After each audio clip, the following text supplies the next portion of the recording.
안녕하세요. 만나서 반갑습니다. 자, 이번 시간에는 성층현상, 전도현상 이 내용부터 한번 이어서 가보도록 할게요. 자, 호소수에 이제 성층현상과 전도현상 뭐 이렇게 제목이 이제 되어 있는데 말 그대로 성층과 이제 전도죠. 층이 나눠져 있는 걸 우리가 성층현상 이렇게 얘기하고요. 전도현상이라는 거는 이 전도되는, 그러니까 턴오버라고 하는데 물이 이렇게 한번 순환하는 그런 형태를 이야기를 합니다. 자, 먼저 자, 우리가 이 일반적으로 겨울이 되면 이렇게 되면 얼음이 얼어요. 이런 식으로. 여기 얼음이 얼단 말이죠. 얘가 얼음이 얼면 여기는 온도가 0도라는 얘기거든요.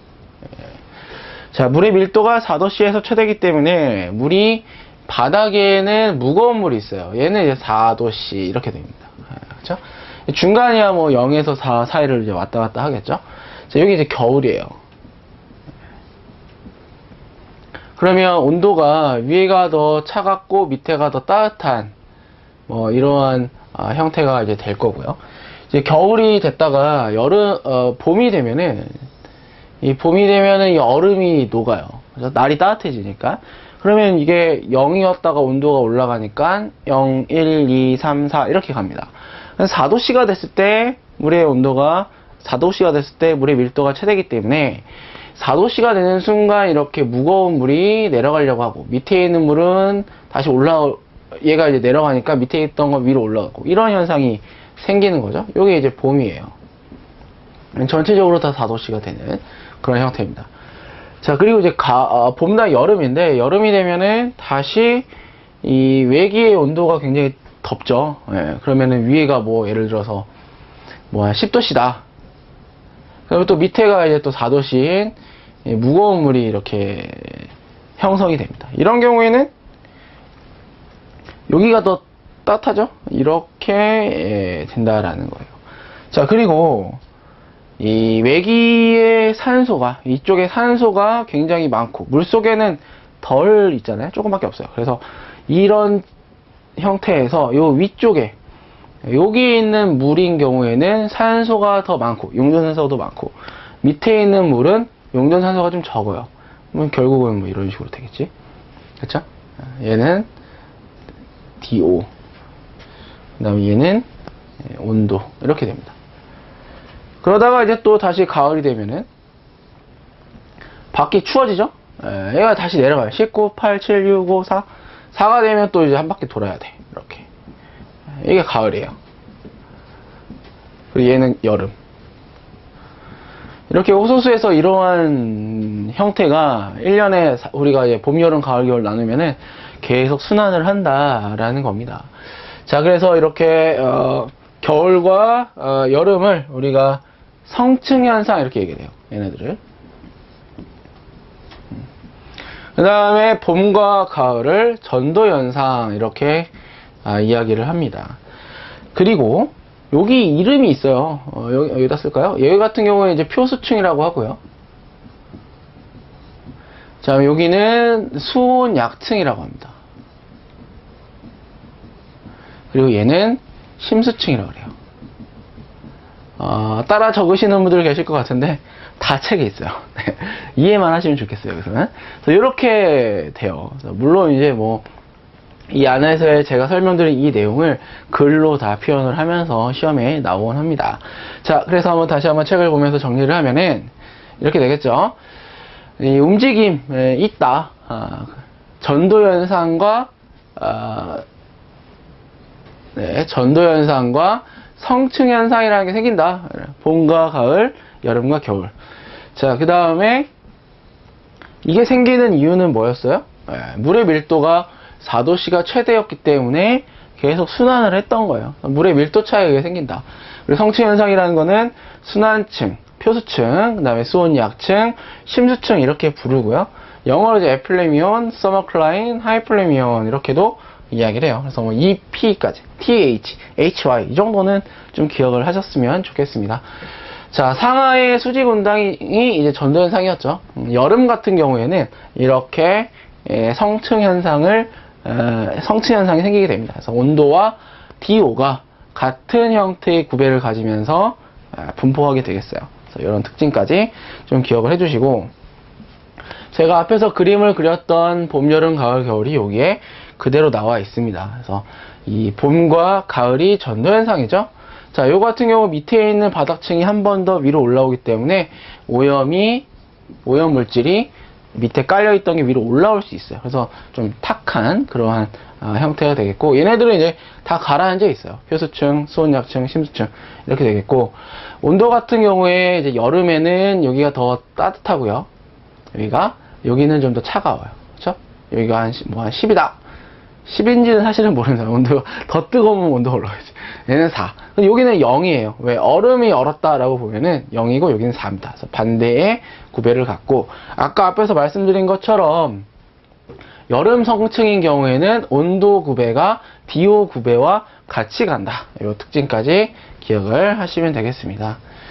자, 밀도차, 쭉 얘기가 돼 있고, 4도씨, 예, 그쵸? 그리고, 이 전도현상과 성층현상이 일어나는 이유에 대해서 써 있어요. 제가 다 구두로 설명을 드렸던 부분이 이렇게 있고요. 자, 그 다음에 여기 순환을 이루기 때문에 수질은 양호하지 않게 된다라는 거 함께 기억을 하시면 되겠습니다. 언제? 봄과 가을에. 자, 다음은 해수인데요. 해수는 뭐냐면은, 그 바닷물이죠. 그래서 가장 큰 특징이 뭐냐, 이 염분이 들어가 있습니다. 그래서 염분에 대한 내용을 얼마나 있는지, 그리고 그 안에 어떤 물질들이 있는지 요거 위주로 좀 잘 기억을 하셨으면 좋겠고요. 자, 밀도는 수심이 깊을수록 증가합니다. 수심에 따라서 밀도가 점점 증가하는 거예요.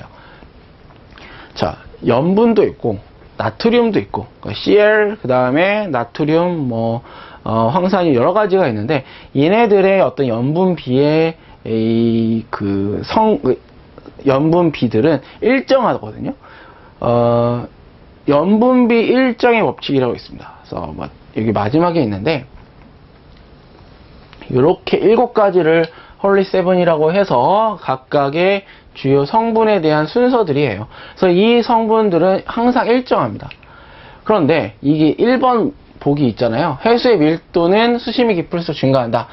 요걸로 틀린 그 문항으로 어떻게 되냐면은, 해수의 주요 성분 농도비는 수심이 깊을수록 증가한다. 이렇게 나와요. 그래서 요거랑 1번, 6번이 좀 짝꿍인 거예요. 그러니까 사실은 농도비랑 밀도랑은 이렇게 연결될 만한 그런 건 없는데, 시험 문제에 이렇게 나옵니다. 얘는 일정한 거고, 주요 성분 농도비는 일정한 거고요. 밀도는 수심에 따라서 깊어진다 라는 거. 자, 그 다음에 해수의 마그네슘과 칼슘의 비, M과 C입니다. Mg, CA, B는 3에서 4 정도로 담수에 비해 큰 편이다 이건데, 요거 시험에 어떻게 나오냐면 이렇게 칼슘 퍼 마그네슘의 비, 그 다음에 0.1에서 0.3, 그 다음에 담수보다 작다, 보다인데 이렇게 나와요. 이거 다 뭐냐면은 다 틀린 내용이에요. 이거 안 돼. 아시겠죠? 아이고, 좀 헷갈리시려나? 이거 그냥 놔둘까요? 네. 그래서 이런 식으로 이런 보기로 나오는데, 이 내용이 아니라 우리는 이 내용으로 잘 기억을 하셔야 됩니다. 그래서 이렇게 된 거. 시험에는 이렇게 나오면 이거는 틀린 거예요. 얘가 맞는 겁니다. 여기다 X. 자, 그 다음에 강전해질이다 라고 되어 있는데, 전해질이라는 얘기는 전기가 흐를 수 있다 이렇게 생각하시면 돼요. 이 안에 나트륨과 염소의 어떤 이온들, 이런 이온들이 많기 때문에 강한 전해질로서 작용을 하고요. 1리터당 35g의 염분을 함유한다. 이게 퍼 밀로 따지면 35 퍼밀입니다. 1000분의 35예요. 그렇죠? 그래서 1g당 35 염분. 그 다음에 pH는 약 8.2, 약 알칼리성 이렇게 되겠습니다.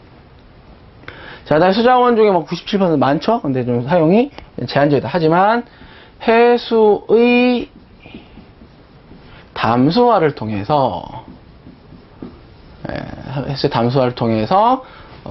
많이 쓰고 있어요. 쓸 수도 있습니다. 자, 그 다음에 염소 이온의 농도가 19,000 ppm인데, 요거 같은 경우에는 5000 ppm 이렇게 쓸 수 있거든요. 얘랑 같은 거거든요.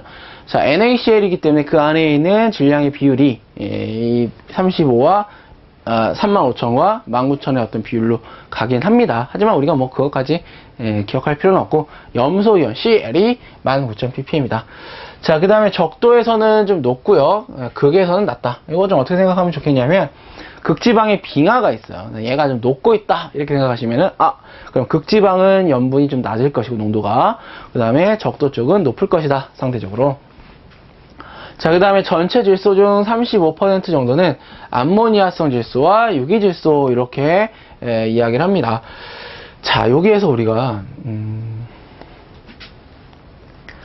자, 질소의 총 질소라고 하거든요. 두 가지가 있습니다. 유기질소와 무기질소로 나뉩니다.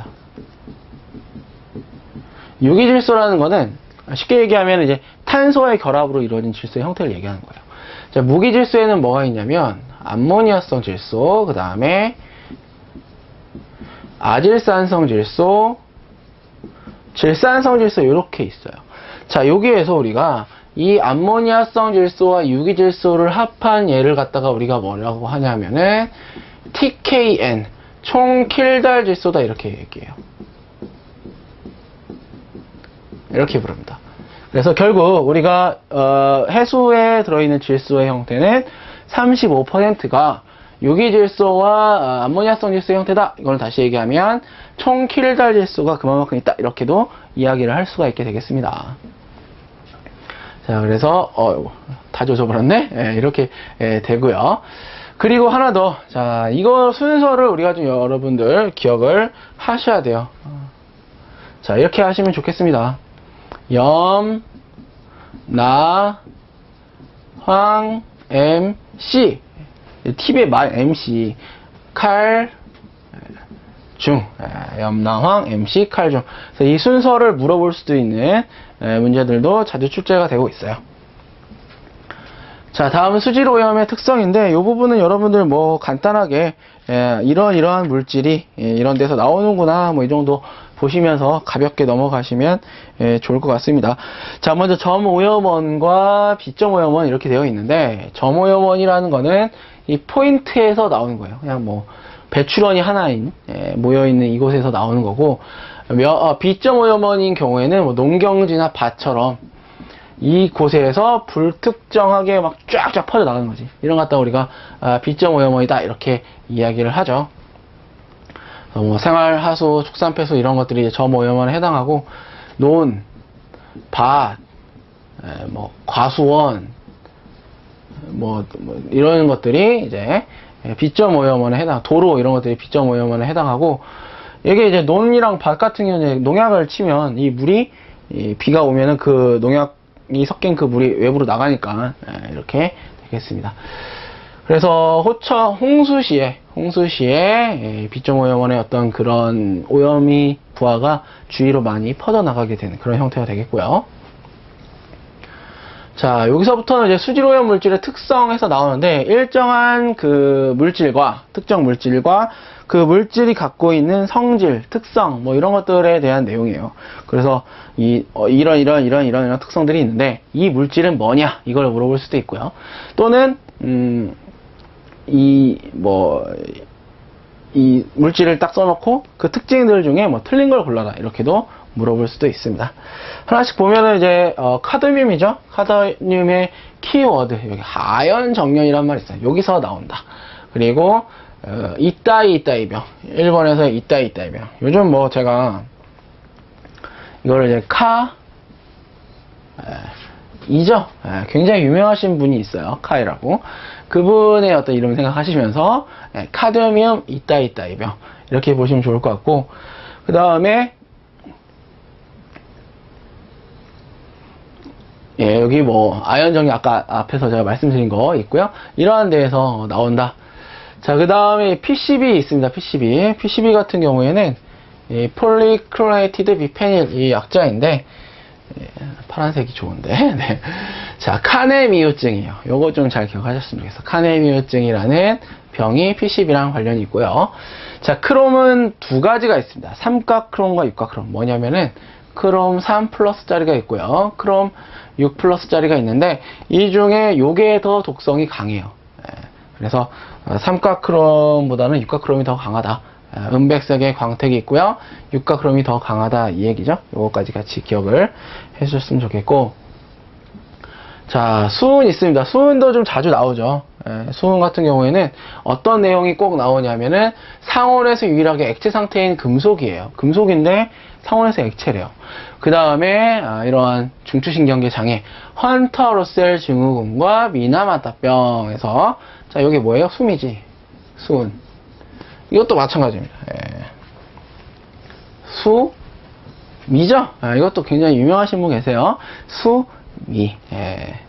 요거 좀 잘 기억을 하셨으면 좋겠고, 그 다음에 뭐 페놀, 메틸수은 이런 특징인데, 여기 불소 한번 보겠습니다. 불소. 자, 불소는 두 가지예요. 이게 오염이 어떤 부하가 될 수도 있고, 또는 이 좀 도움이 될 수도 있어요. 뭐냐? 일정량 이하면은 충치를 예방합니다.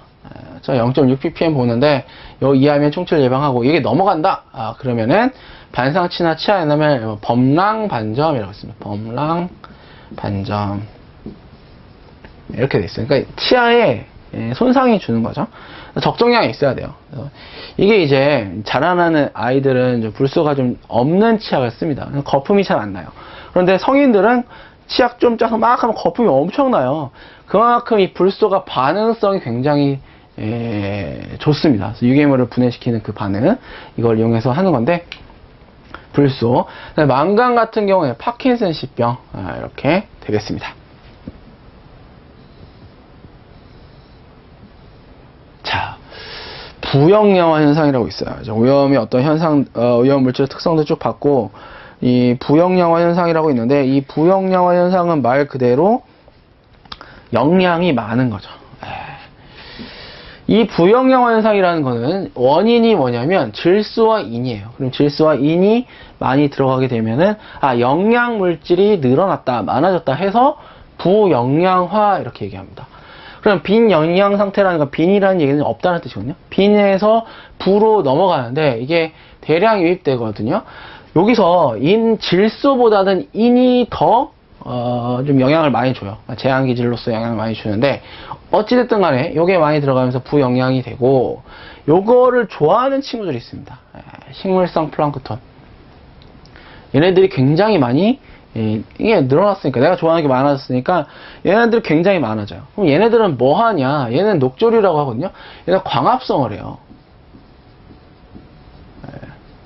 광합성을 합니다. 그래서 이게 광합성을 하기 때문에 물 속의 CO2를 이제 없애면서 산소도 내보내고 막 왕성하게 합니다. 근데 얘가 이제 천년만년 계속 사는 게 아니라 이것도 이제 죽겠죠? 요게 늘어남으로 인해서 얘를 좋아하는 애들이 있어요. 얘를 먹고 사는 애들. 얘네들이 누구냐면 이 박테리아죠. 호기성 박테리아. 얘네들이 굉장히 증식합니다. 그럼 얘가 증식하는 속도가 이게 증식하는 것보다 더 커져요, 나중에는. 그럼 어떻게 되겠습니까? 얘를 잡아 먹기도 하고 물속에 산소를 굉장히 많이 소모합니다. 결국 나중에 어떻게 되냐면 얘네들 아예 없어지고 얘네들만 계속 더 많이 생겨버리는 거예요. 그래서 결국은 물속의 DO가 내려가겠지. 그러면은 다른 어패류까지 폐사하게 되는 거예요. 그래서 이 부영양화 현상이 일어나게 되면 물이 썩어버리는 겁니다. 조류가 식물성 플랑크톤 광합성 한다는데 얘가 많아지면 좋은 거 아닌가? 하지만 얘가 많아짐으로 인해서 얘네들이 더 많아지는 어떤 그런 현상이 생기는 거죠. 원인 물질은 질소와 인이다. 자, 이 부영양화 현상을 통해서 이 부영양화 현상이 이제 뭐 진행됐다, 뭐 안 됐다, 보고 판단을 해야 되죠. 그렇죠? 그럼 뭘 보고 판단을 할 거냐? 칼슨이라는 사람이 이 부영양화를 판정하는 세 가지를 기준을 잡았습니다. 걔가 뭐냐면 투명도, 총인, 클로로필 A, 얘네 세 개를 가지고 이 농도나 뭐 이런 것들 수치를 또 막 계산해서 얼마네? 그럼 지금 부영양 현상, 부영양 단계. 지금은 중, 아니면 빈, 아니면 뭐 이런 식으로 이제 좀 나눠본 거예요. 근데 그걸 우리가 다 기억을 해야 되냐? 그런 건 아니고요. 이 칼슨 지수에 투명도 총인 클로로필 A를 이용한다라는 것만 잘 기억을 하시면 되겠습니다. 자, 그 다음에 우리나라가 이렇게 있어요. 자, 강이 4개가 있습니다. 자, 이걸 설명할 때마다 제가 뭐 특정한 뭐 정치에 대한 이야기를 한다 그게 아니라 환경공학적으로 지금 일어난 일을 얘기를 하는 거예요. 자, 이 4대 강에 사실 이 부영영화 현상이 생기면서 조금 안 좋아졌죠. 녹조 현상이 생기고 이래요.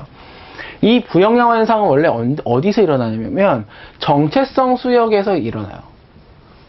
그런데 강인데 정체성 수역이 돼버렸어요. 특정한 일 때문에. 그러다 보니까 여기에 내륙에 굉장히 이 부영양화 원인 물질이 쌓이면서 녹조 현상이 일어납니다. 비가 안 오는 뜨거운 날 되면은 막 이런 게 생겨요. 그러다가 비가 왕창 내립니다. 한번. 언제? 홍수기에. 그렇게 되면 이 안에 들어있던 부영양화 원인 물질들이 어디로 가냐면 이 연안 쪽으로 가요. 그러면서 어떤 일이 생기냐면 적조 현상이 생깁니다. 자, 녹조 현상은 언제? 갈수기에. 얘는 갈수기예요. 그렇죠? 적조 현상은 언제? 홍수기에 생깁니다. 그러면은 뭐예요? 원인은 똑같아. 부영양화 때문에. 하지만 나타나는 색깔, 미생물의 어떤 색깔, 그리고 비가 많이 왔느냐 적게 왔느냐에 따라서 녹조와 적조, 그리고 내륙이냐 해안이냐에 따라서 녹조와 적조가 나눠지게 된다. 이렇게 보시면 되겠습니다. 홍수시의 연안 해역, 이게 적조 현상이고요. 갈수시 정체성 수역, 이게 녹조 현상, 이렇게 되겠습니다. 어떻게 하면 방지할 수 있냐? 일단 원인이 되는 거 들어오면 안 돼요. 질소와 인 유입 금지. 황산 동이라고 되어 있는데 이게 뭐예요? 황산 굴이죠. 이게 지금 뉴스 같은 데 보면은 막 이렇게 뿌리는 거 있어요. 걔가 얘예요. 얘가 이 원인 물질을 잡아와서 가라앉습니다. 그게 이제 황산동 굴이고요. 점토도 마찬가지예요. 이것도 마찬가지로 이 조류 성장을 억제하는 그런 물질들이 있고요. 요즘 뭐 기계가 이제 발명이 이제 특허가 이런 게 있어가지고 무슨 배에 그 기계를 한 다음에 돌면서 계속 돌아다녀요. 그럼 걔가 그 기계가 여기 돌면서 이 안에서 이제 뭐 이런 돌면서 그 원인 물질을 제거하는 뭐 이런 것들도 굉장히 많이 특허가 나왔다고 하더라고요. 자, 다음 뭐 산업 폐수에 대한 내용인데 뭐 악성 폐수가 있고 중금속이 좀 많은 그런 폐수가 되겠고 업종이나 뭐 이런 것들이 다 달라진다. 해양 오염 아까 방금 앞에서 말씀드린 것처럼 적조 현상이 있고요. 이게 뭐 같은 그런 개념이고 온열 배수입. 내가 뜨거운 물만 갖다 붓는데 해양의 오염이 일어날까? 일어납니다. 그래서 굉장히 지금 중요한 이런 내용이거든요. 자, 바다의 온도가 우리나라 지금 아시겠지만 뉴스에 아시겠지만 이 동해의 온도가 올라가고 있어요. 그래가지고 뭐 오징어가 잘 잡혔는데 안 잡히고 뭐 원래는 따뜻한 물속에 사는 애들이 와가지고 거기서 잡아오고 막 이런 일들이 생기거든요. 자, 여기 누가 있냐면 일본이 이렇게 있죠. 일본에서 그 발전소에 있던 그 뜨거운 물에 이런 것들을 많이 버렸대요. 온도가 올라갑니다. 이거 심각하게 생각 안 하시는 분들 계시는데 이렇게 되면 이 안에 있는 생태계들이 다 교란이 일어나면서 완전히 바뀌게 되겠죠. 이것도 해양 오염. 하지만 여기 하나 더 플러스 한다면은 유류 오염 이런 것들도 이 해양 오염 현상 중에 하나가 되겠습니다. 자, 여기까지 해서 이번 강 마치도록 하고요. 다음 강이어서 뵙도록 하겠습니다. 감사합니다.